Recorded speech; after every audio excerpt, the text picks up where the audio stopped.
स्वयंपाक झाला, डबा दिला की मी लगेचच ओट्यावरची भांडे जेवढी काही स्वयंपाकाची असते तेवढी पटकन आवरून घेत असते. कारण ओट्यावर तसाच पसारा ठेवला की नंतर ते पण आपल्यालाच करणे. एकदा स्वयंपाकाचं सर्व स्वयंपाक भांडे हे आवरून घेतलं की आपण बाकीचे कामं करायला मोकळे. भांडे घासून घेतले, सर्व ओटा पहिले रिकामं करून ओठा स्वच्छ घासून जे काही तेल उडालेलं असते स्वयंपाकाच्या वेळेस ते सर्व मी एकदा क्लीन करून घेते सकाळी. खिडकी, टाईल्स, ओटा, गॅसची शेगडी ह्या सर्व गोष्टी स्वयंपाक झाल्यावर क्लीन झाल्याच पाहिजे, जेणेकरून घरात थोडी स्वच्छता मेंटेनन्स राहते. स्वयंपाक करता वेळेस पीठ, तेल बरंच काही शेगडी खराब होते एवढं सगळं उडाल्यावर. मला स्वयंपाक झाल्यावर सर्व ओटा वगैरे घासून ठेवण्यात, क्लीन करून ठेवण्यातच तोपर्यंत मला दुसरी कामं सुचत नाही. म्हणून मी व्यवस्थित सर्व घासून वायपरनं पाणी ढकलून त्या ठिकाणी सर्व स्वच्छ करून घेते. एकदा घासून घेतला, वायपरनं पुसून घेतला की कपड्यानं स्वच्छ ओटा, खिडकी, टाईल्स हे सर्व मी चक्क पुसून घेत असते. दिवसभर क्लीन राहतं. नंतर मग फक्त जेवणाचे भांडे राहतात. गॅसची शेगडी पण मग कपड्याने एकदा पुसून ती पण मी चक्क करून घेत असते सकाळी.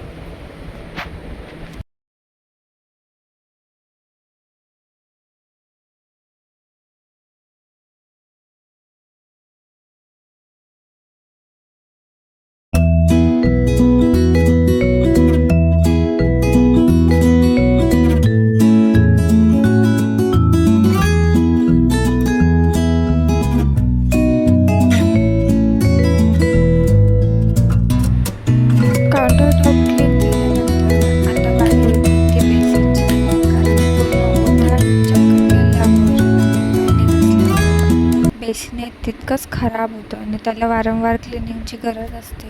म्हणून स्वयंपाक ते सर्व आवरल्यावर मी आवर्जून एकदा तरी हे सर्व क्लीन करते, जेणेकरून खूप घाण होणार नाही. आणि जास्त घाण झाले की मग मेंटेन करायला तेवढंच अवघड जातं.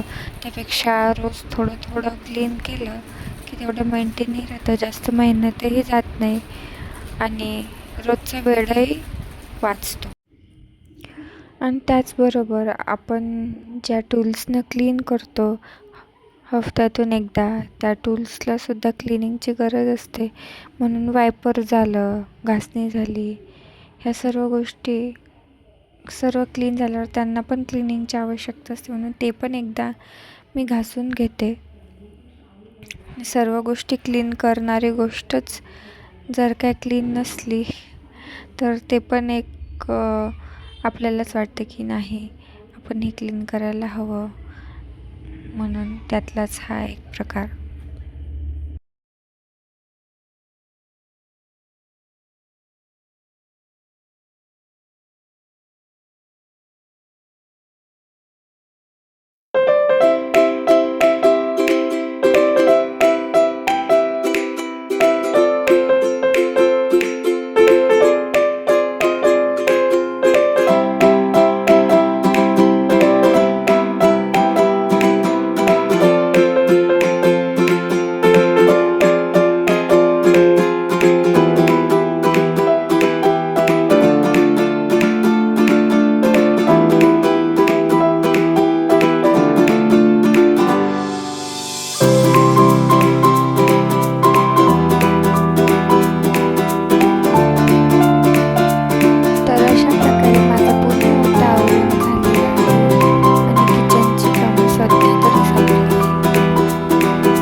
किचन ओटा पूर्ण स्वच्छ झाल्यानंतर सर्व गोष्टी जागच्या जागी ठेवण्यात खूप आनंद होतो. पूर्ण ओटा असा क्लीन झालेला असतो आणि ते काम संपलेलं असते. किचन झाल्यावर बेडरूम आवरण्याची बारी. बेडवरचा पसारा आवरून बेडशीट लावणं म्हणजे अर्धा पसारा आवरणं असंच आहे बेडरूमचं काम. बेडशीट लावण्यामध्ये माझं बाळ माझी खूप मदत करत होतं. तिला रोज सवयच आहे, मी जेव्हा बेडशीट लावते तेव्हा येऊन मला म्हणत राहते, आई मी लावते, आई मी व्यवस्थित करते, मी तुला मदत करते. आणि तिला रोज बघून बघून सवय लागली. असं म्हणतात ना की मुलं सांगितल्यापेक्षा बघून बघून जास्त शिकतात. मला रोजच मदत करते त्याच्यामध्ये व्यवस्थित मी तिला बेडशीट लावून देत असते आणि नंतर ती व्यवस्थित सेट करते.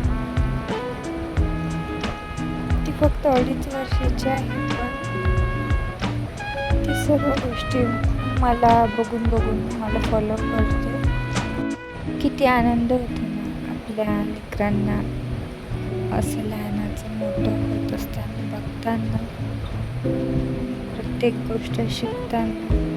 ह्या छोट्या गोष्टीतच आपल्याला आनंद होतो.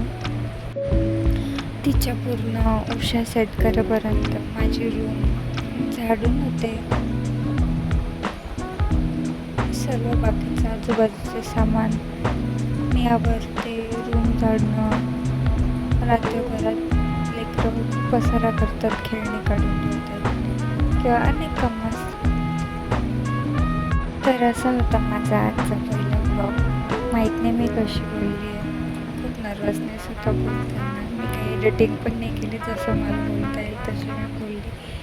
आय होप तुम्ही मला सपोर्ट कराल, चॅनलला सबस्क्राईब कराल आणि लाईक बटनला शेअर कराल जर तुम्हाला मनापासून आवडलं असेल तर. थँक्यू.